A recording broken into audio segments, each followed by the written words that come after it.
Hi, ഇന്ന് ഞങ്ങളുടെ wedding anniversary ആയിരുന്നേ.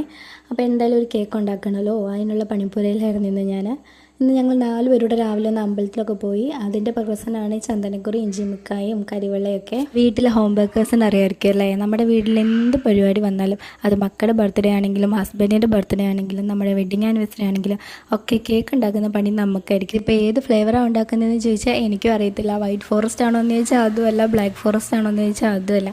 കയ്യിലുണ്ടായിരുന്ന ഐറ്റംസ് എല്ലാം ഇട്ട് കലക്കി ഒരു കേക്ക് അങ്ങ് ഉണ്ടാക്കി. എനിക്ക് ഭയങ്കര ഇഷ്ടമുള്ളൊരു പരിപാടിയാണ് ഈ കേക്ക് ഉണ്ടാക്കുന്നത്. നമ്മുടെ വീട്ടിൽ നമ്മുടെ ആവശ്യത്തിനാകുമ്പോൾ പ്രത്യേകിച്ച്. സെക്കൻഡ് ലെയർ ചെയ്തപ്പോൾ എനിക്ക് ചെറിയൊരു അബദ്ധം പറ്റിയിട്ടുണ്ട്. നമ്മൾ ക്രീമിൻ്റെ മേലെ കൊടുക്കേണ്ട മിൽക്ക് മെയ്ഡ് ഞാൻ ആദ്യമേ കൊടുത്തു. പിന്നെ അതെല്ലാം ഒന്നുകൂടെ കറക്റ്റ് ചെയ്തെടുത്തേ. മിൽക്ക് മെയ്ഡും വൈറ്റ് ചോക്ലേറ്റും ഡാർക്ക് ചോക്ലേറ്റും പിന്നെ ബദാം ഇതെല്ലാം കൂടെയാണ് നമ്മൾ ഫില്ലിംഗ് ആയിട്ട് ഇതിനകത്ത് കൊടുത്തേക്കുന്നത്. കേക്ക് ഉണ്ടാക്കാൻ തുടങ്ങിയിട്ട് കുറച്ച് നാളായെങ്കിലും ഇതുവരെ ഫിനിഷിങ് പെർഫെക്റ്റ് ആക്കാൻ എനിക്ക് പറ്റിയിട്ടില്ല കേട്ടോ. എൻ്റെ ധൃതി കൊണ്ടായിരിക്കുമെന്നാണ് എനിക്ക് തോന്നുന്നത്. എത്ര ശ്രമിച്ചാലും ഫിനിഷിങ് പക്കായി കിട്ടാറേ ഇല്ല. കേക്കിന് ചെറിയൊരു ചരിവുണ്ടോ എന്നൊരു സംശയം. പിന്നെ വട്ടത്തിൽ കട്ട് ചെയ്തെടുത്തൊരു ബട്ടർ പേപ്പർ ഞാൻ സെൻറ്ററിൽ വെച്ചിട്ടുണ്ട്. ലാസ്റ്റ് അതെടുത്ത് മാറ്റിയിട്ട് അവിടെ പേരെഴുതാമെന്നായിരുന്നു എൻ്റെ പ്ലാന്. പിന്നെ ഇതുപോലുള്ള ചെറിയ അലങ്കോല പണികൾ അതിൽ ലാസ്റ്റ് പേരെഴുതുമ്പോഴും ഞാൻ അത്ര പെർഫെക്റ്റ് ആവാറില്ല.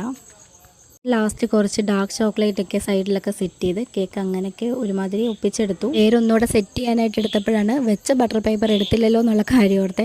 സാരമില്ല, ഇനിയിപ്പോൾ അത് കേക്ക് കട്ട് ചെയ്യുമ്പോൾ എടുക്കാമല്ലോ. അതൊക്കെ എൻ്റെ പരീക്ഷണങ്ങളായിരുന്നു കേട്ടോ. നമുക്ക് വേണ്ടി കേക്ക് ഉണ്ടാക്കുമ്പോഴല്ലേ നമുക്ക് എന്തെങ്കിലുമൊക്കെ പരീക്ഷണങ്ങൾ നടത്താൻ പറ്റത്തുള്ളൂ. അങ്ങനെ ഇതായിരുന്നു കേക്കിൻ്റെ ഓവറോൾ ലുക്ക്. കുഴപ്പമില്ലാതെ ഏകദേശമൊക്കെ സെറ്റായിട്ടുണ്ട്. അടുത്ത ടാസ്ക് ഇനി എൻ്റെ കുട്ടിപ്പട്ടാളം കാണാതെ ഫ്രിഡ്ജിനകത്ത് ഒളിപ്പിച്ച് വെക്കണം വൈകിട്ട് വരെ. ഫ്രിഡ്ജിന് താക്കോലില്ലാത്തതുകൊണ്ട് ഇതുപോലെ ഒരു കത്തി കൊണ്ട് ഞാനത് ലോക്ക് ചെയ്ത് വെക്കാറുണ്ട്.